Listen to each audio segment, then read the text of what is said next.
কাক গেল কুকুরের কাছে।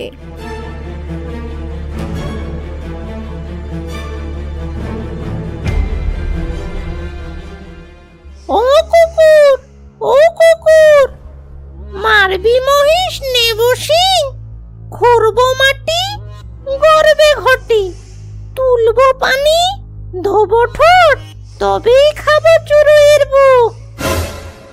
মহেশ আমার থেকে অনেক বড়, ওকে মারতে অনেক শক্তি লাগবে। তাহলে আগে দুধ আনো, খেয়ে শরীরে জোর বাড়ায়, তারপরে মহিষ মারবো।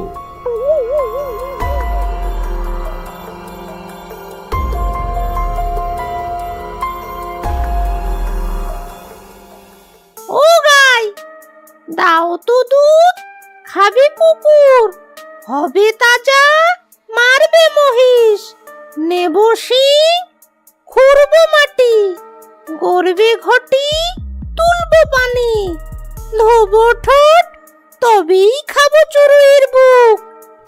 আগে ঘাস এনে দাও, খাই, তারপর দুধ দেব।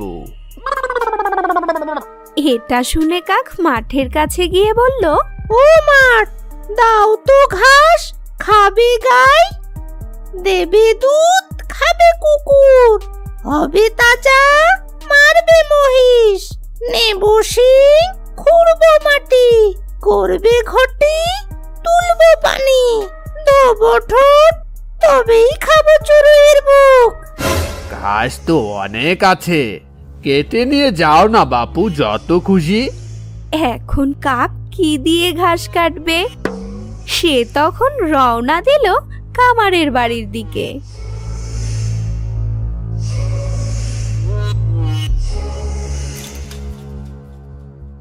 ও কামার, দাও তো কাস্তে, কাটবো ঘাস, খাবে গাই, দেবে দুধ, খাবে কুকুর, হবে তাজা, মারবে মহিষ, নেব শিং, খুঁড়বো মাটি গড়বে ঘটি, তুলবো জল,